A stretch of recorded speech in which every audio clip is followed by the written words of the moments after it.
स्वागत है आपका। ब्रेक के बाद दूसरी बड़ी खबर की ओर आपको लिए चलते हैं। इजराइल और गाजा के बीच संघर्ष विराम का पहला चरण खत्म हो गया है, लेकिन दूसरे चरण की बातचीत शुरू नहीं हो पाई है। इजराइल की ओर से एक अस्थायी संघर्ष विराम का प्रस्ताव रखा गया है, लेकिन हमास को यह स्वीकार नहीं है। इस सब के बीच एक बार फिर गाजा में इजराइल के सैन्य अभियान का खतरा मंडरा रहा है। यह रिपोर्ट देखिए। गाजा संघर्ष विराम समझौते के पहले चरण में जहां इजरायली बंधकों के साथ फलस्तीनी कैदियों की रिहाई संभव हो पाई, वहीं दोनों पक्षों ने धमकियों के सहारे एक दूसरे पर दबाव बनाने की भी कोशिश की है। संघर्ष विराम का पहला चरण शनिवार को खत्म हो गया, लेकिन दूसरे चरण की बातचीत अब तक नहीं शुरू हो पाई है। लेकिन अमेरिकी राष्ट्रपति ट्रंप के दूत स्टीव विटकॉफ ने रमजान और पास ओवर के दौरान गाजा में अस्थायी संघर्ष विराम का प्रस्ताव दिया है। इजराइल ने भी इस पर सहमति व्यक्त की है, लेकिन हमास ने इसे खारिज कर दिया है। प्रस्ताव के तहत अस्थायी युद्ध विराम के पहले दिन गाजा में बंधक बनाए गए आधे लोगों को रिहा करने की बात कही गई है, जिनमें जीवित और मृत दोनों शामिल होंगे। बाकी बचे बंधकों को स्थायी युद्ध विराम समझौते के बाद छोड़ा जाएगा। इजराइल सरकार ने स्पष्ट किया है कि ये फैसला बातचीत को आगे बढ़ाने के उद्देश्य से लिया गया है। इजराइल ने कहा है कि अगर हमास इस पेशकश पर सहमत होता है तो वो संघर्ष विराम पर बातचीत तुरंत शुरू कर देगा। साथ ही ये भी कहा है कि 42 दिन के अंदर अगर वार्ता कारगर नहीं रहती है, सैन्य अभियान फिर से शुरू किया जा सकता है। हालांकि हमास ने संघर्ष विराम के पहले चरण के विस्तार से इनकार कर दिया है। उसका कहना है कि पूर्व में हुए समझौते की शर्तों का पालन किया जाए। हमास पर दबाव बढ़ाने के लिए इजराइल ने गाजा में मानवीय सहायता की आपूर्ति रोक दी। हमास ने इजराइल पर समझौते को पटरी से उतारने की कोशिश करने का आरोप लगाया और कहा कि सहायता बंद करने का उसका फैसला जबरन वसूली का घटिया हथकंडा, युद्ध अपराध और संघर्ष विराम समझौते पर हमला है। दोनों पक्षों के बीच अभी दूसरे चरण पर बातचीत होनी बाकी है, जिसमें इजराइल द्वारा अपनी सेना वापस बुलाने और स्थायी युद्ध विराम के बदले में हमास दर्जनों शेष बंधकों को रिहा करेगा। गाजा में सहायता आपूर्ति को बंद किए जाने पर अरब देशों ने इसकी निंदा की है। वहीं संयुक्त राष्ट्र इजराइल के इस कदम को खतरनाक करार देते हुए आपूर्ति को तुरंत बहाल किए जाने की मांग कर रहा है। उधर मंगलवार को गाजा पर आपातकालीन अरब शिखर सम्मेलन का आयोजन होने जा रहा है।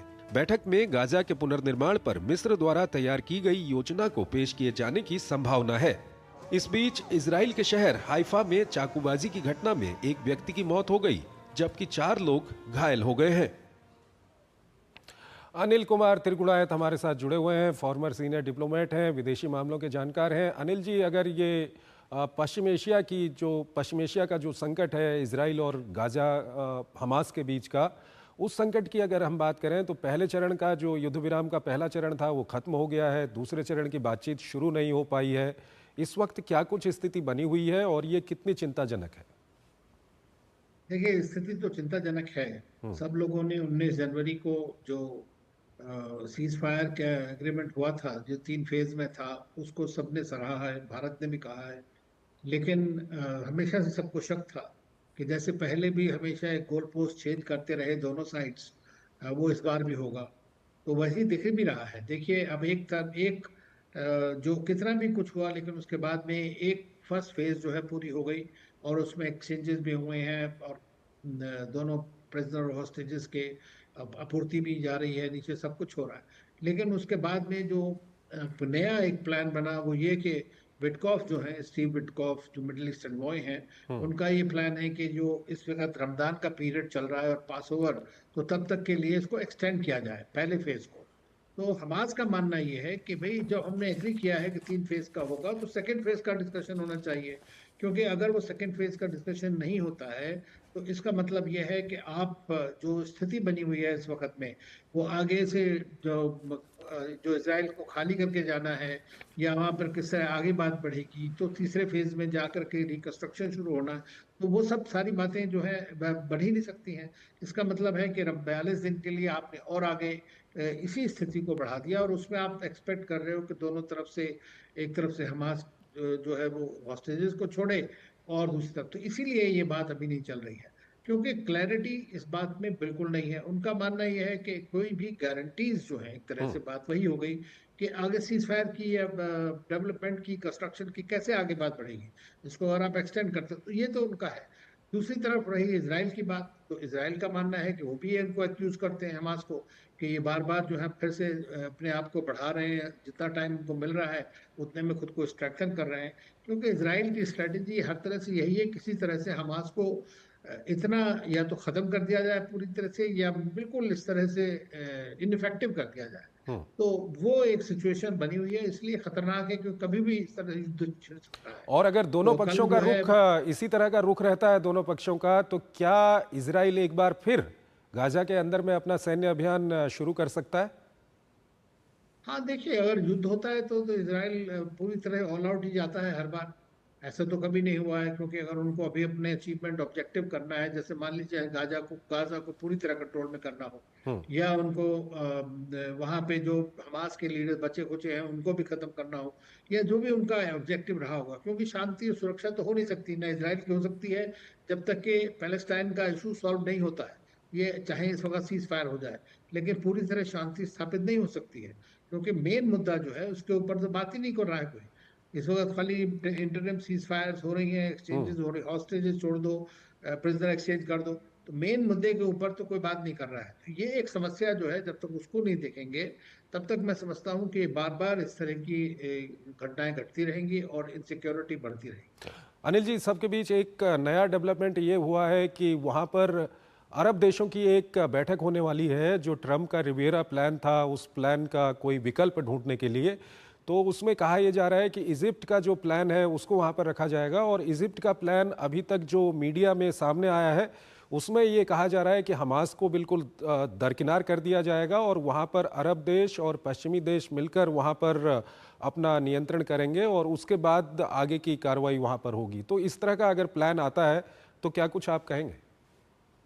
देखिए, प्लान को एक्सेप्ट करना पड़ेगा तीन लोगों को। एक तो हमास को मानना पड़ेगा, हम्म। और हमास इजिप्ट के प्लान के फेवर में है, जिसको कहते हैं सोशल कमिटीज। एक तरह से कोई पावर वैसे नहीं होगा कोई, लेकिन अरब कंट्रीज का उसमें सुपरविजन रहेगा पूरा, ताकि कोई ऐसी चीज ना हो जो कि इसराइल के खिलाफ हो या टेरर अटैक दोबारा से हो। हम्म। तो दूसरा चीज है, इसराइल को एग्री करना पड़ेगा, क्योंकि इसराइल पीएलओ का भी नहीं चाहता, ये नहीं चाहता है कि जो पैलेस्टीन अथॉरिटी है हम्म। वो भी वहां कंट्रोल करे। तो ना वो हमास को चाहते हैं, ना वो पैलेस्टीन अथॉरिटी को चाहते हैं वहां पर। तो लेकिन हमास और पैलेस्टीन अथॉरिटी ये नहीं चाहते हैं कि कोई पैलेस्टीन का रोल ही ना हो, मतलब बाहर के मुल्क आकर के लग जाए। तो इसलिए अगर ये एग्री भी कर जाते हैं, तो जब तक आप वहाँ के लोकल लोगों को साथ लेकर नहीं चलेंगे, हमास को हटा भी दीजिए, तो किसी तरह से एक पैलेस्टीनियन रोल उसके अंदर होना चाहिए। और मैं समझता हूँ कि देखिए, पहली मीटिंग हुई उसमें प्रेसिडेंट अब्बास को तो बुलाया नहीं गया हम्म। गाजा के, तो इसमें भी एक बड़ा होल है। तो मानने की बात यह है कि कौन कौन उसको मानेगा, लेकिन चूंकि अभी हमास के ऊपर कतार का और इजिप्ट का काफी कंट्रोल भी है एक तरह से, और दबदबा भी है, तो हो सकता है कि वो हमास को तैयार कर लें इस पर। और हमास ने कहा भी है कि जो इजिप्ट का प्लान है वो काफी हद तक उनको एक्सेप्टेबल है, प्रोवाइडेड वहां सीज फायर हो और इसराइल पूरी तरह से बाहर इजरायली फोर्सेस चली जाए। तो ये एक इम्पोर्टेंट है, तो कल पता लगेगा किस तरह से होता है। अनिल जी, एक सवाल और यहाँ पर उठता है कि हमास को हम देख रहे हैं कि पिछले 2-3 दिन से हमास की जो भाषा है वो काफ़ी कड़ी हो गई है। तो इतने दिनों का जो वक्त मिला था, कहीं हमास को रिग्रुपिंग का फ़ायदा तो नहीं मिला है इस वक्त पे? नहीं, बिल्कुल वो तो करते रहेंगे। देखिए, उन लोग, हमास का जो अप्रोच है वो सीधा है कि वो इसराइल को एक स्टेट के रूप में नहीं मानते, उसके एग्जिस्टेंस को एक्नॉलेज नहीं करते, वो खत्म करना चाहते हैं इसराइल को। तो यही एक इसराइल के लिए भी सबसे बड़ी समस्या है यहाँ पर, हम्म। हमास के साथ जहाँ तक बात है। दूसरी चीज ये है कि वो हर तरह से, क्योंकि जितने भी इस तरह के नॉन स्टेट एक्टर्स हैं, इनका बड़ा एक ग्लोबल सिंडिकेट होता है, तो हम्म। कहीं ना कहीं से वो अपने आर्म्स एम्युनिशन, अपना सपोर्ट, ये सब मिल जाता है। हम्म। लेकिन उस सब के बावजूद एक बड़ी बात यह है कि आपको ये देखना पड़ेगा कि असली मुद्दा क्या है। हम्म। असली मुद्दा तो ये है कि फलस्तीन एक स्टेट है और वो आज तक नहीं बन पाई है। तो इसीलिए वो उसके खिलाफ, उसके चारों तरफ घूम करके अपने लिए सपोर्ट को पैदा कर देते हैं, और वो ये कहते हैं कि अगर हम ही हैं जो आपको बचा रहे हैं, आज ठीक है। तक स्टेट के नाम पे लड़ रहे हैं। तो ये एक बड़ी समस्या है, और उसके लिए मैं सोचता हूँ, जैसा भारत कहता है कि डायलॉग, डिप्लोमेसी और दोनों तरह के दोनों के बीच मुलाकात हो, पैलेस्टाइन के बीच में भी, और जो मुल्क है इस कंडीशन में फैसिलिटेट करने के, और अमेरिका खास तौर से, हम्म। तो उनको अपना पूरा रोल निभाना चाहिए, ताकि एक तरह शांति और व्यवस्था वहां बने किसी तरह की। यानी कि आप आशा कर रहे हैं कि आने वाले 2-3 दिन में कुछ बातचीत होगी, जो दूसरा चरण है वो कहीं ना कहीं शुरू हो सकता है? देखिए, आशा तो जरूर है, लेकिन जिस तरह का इनका ट्रस्ट डेफिसिट है दोनों साइड्स के बीच में, और जिस तरह के एक दूसरे के खिलाफत पूरी तरह से है, तो उसमें ये चीज बड़ी नाजुक स्थिति में है, कभी भी टूट सकती है। ये एक सबसे बड़ी समस्या है। ठीक है, बहुत बहुत शुक्रिया सर, आपका बहुत बहुत शुक्रिया हमारे इस कार्यक्रम में जुड़ने के लिए और दोनों ही विषयों पर अपना काफ़ी महत्वपूर्ण विश्लेषण हमारे दर्शकों